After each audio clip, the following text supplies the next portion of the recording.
Listen now to the voice of the world's leading vaccine expert, Dr. Maurice Hilleman, chief of the Merck Pharmaceutical Company's vaccine division, relay this problem he was having with imported monkeys. He best explains the origin of AIDS, but what you are about to hear was cut from any public disclosures. And I think that vaccines have to be considered the bargain basement technology for the 20th century. 50 years ago, when Maurice Hilleman was a high school student in Miles City, Montana, he hoped he might qualify as a management trainee for the local J.C. Penney store.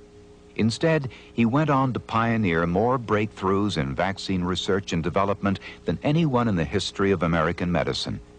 Among the discoveries he made at Merck are vaccines for mumps, rubella, and measles. Tell me how you found SV40 in the polio vaccine.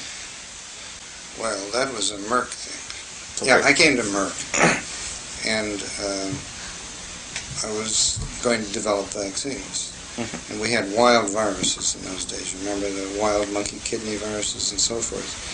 And I finally, after 6 months, gave up. I said that you cannot develop vaccines with these damn monkeys. We're finished. And if I can't do something about it, I'm going to quit. Mm-hmm. I'm going to try it. Mm-hmm. So I went down to see Bill Mann at the zoo in Washington, D.C. And I told Bill Mann, I said, look, I got a problem. I don't know what the hell to do. Bill Mann is a real bright guy. I said, these lousy monkeys are picking it up while being stored in the airports in transit at these loading, offloading, loading. He said, very simple. He said, you go ahead, get your monkeys out of West Africa, get the African green, bring them into Madrid, unload them there. There are no other traffic through there for animals. Fly them into Philadelphia, pick them up. Or fly them into New York and pick them up right off the airplane. So I brought African greens in. I didn't know we were importing AIDS virus at the time. And it was you who introduced AIDS virus to the country. It was you who introduced AIDS virus to the country. It was you who introduced AIDS virus to the country. Became a real story. Became a real story. Became a real story. Merck will do to develop a vaccine. Merck will do to develop a vaccine. Merck will do to develop a vaccine. So what he did, he brought in, we brought in those monkeys. Now we had those. And this was the solution.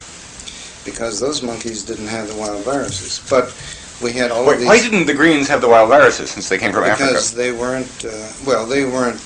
weren't being infected in these group holding things with all the other 40 different viruses. But they had the ones they brought from the jungle, though. Yeah, they had those, but there were relatively few. What you do is you have a gang housing, you're going to have an epidemic transmission of infection in a confined space. Oh, is that the problem? So anyway, the greens came in. Now we had these, and then we're taking our seed stocks to clean them up, and God, now I'm discovering new viruses. So I said, Judas Priest. Well, I got an invitation from the Sister Kinney Foundation, which was the opposing foundation, and that was the live virus. Oh, right. Yeah, they had jumped on Sabin's bandwagon. Mm-hmm. And they had asked me to come down and give a talk at the Sister Kinney Foundation meeting. And I said, it was an international meeting. I thought, God, what am I going to talk about?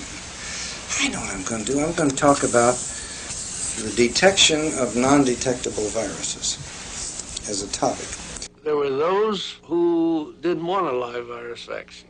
They concentrated. The National Foundation for Infantile Paralysis concentrated all its efforts on getting more and more people to use the killed virus vaccine, while they were supporting me for research on the live virus vaccine. So now I got to have something, that's going to attract attention. So I thought, gee, that damn SV40, that vacuolating agent that we have, I'm going to just pick that particular one. Mm-hmm. That virus has got to be in vaccines, and it's got to be in Sabin's vaccine, so I quickly tested it.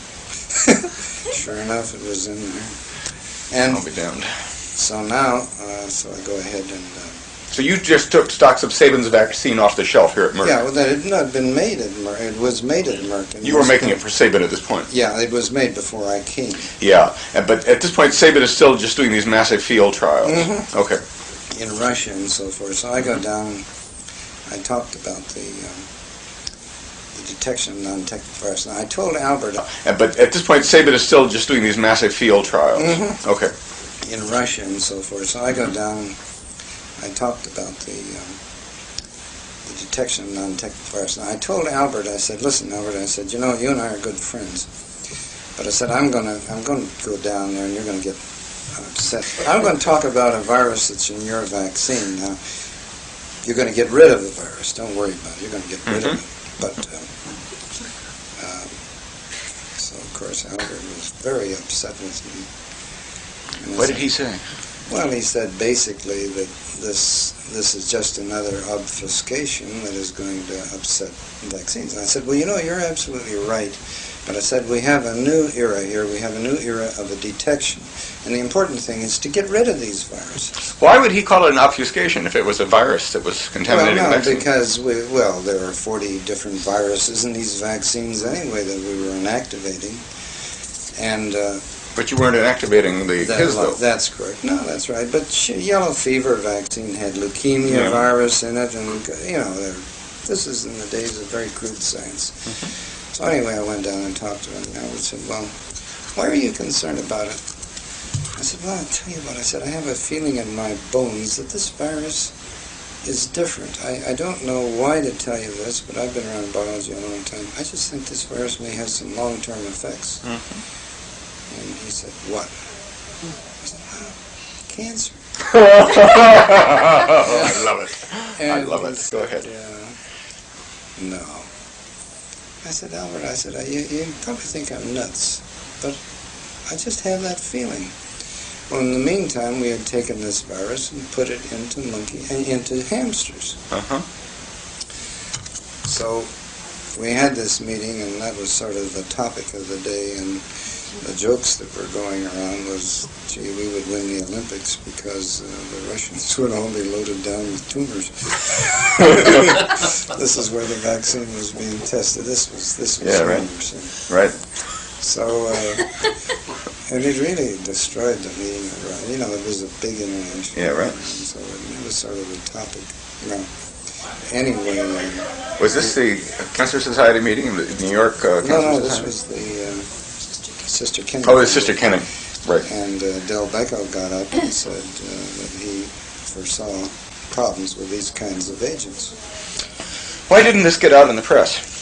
Well, I guess it did. I don't remember. We had no press release on it, obviously. You don't go out.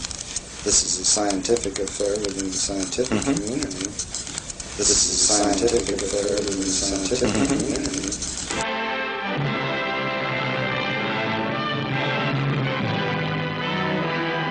An historic victory over a dread disease is dramatically unfolded at the University of Michigan. Here, scientists usher in a new medical age with the monumental reports that prove the Salk vaccine against crippling polio to be a sensational success.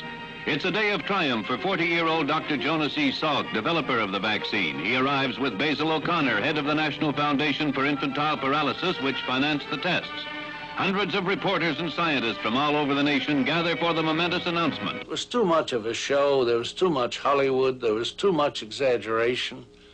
And the impression in 1957 that was, in 1954, that was given was that the problem had been solved, that polio had been conquered. But anyway, we knew it was in our seed stock for making the vaccine. That virus, you see, it's 1 in 10,000 particles is not inactivated by formaldehyde. It was good science at the time because that was what you did. You didn't worry about these wild viruses. So you discovered it wasn't being inactivated in the Salk vaccine? Correct. So then, the next thing you know is 3-4 weeks after that, I found that there were tumors popping out in these hamsters. Despite AIDS and leukemia suddenly becoming pandemic from wild viruses, Hilleman said this was good science at that time.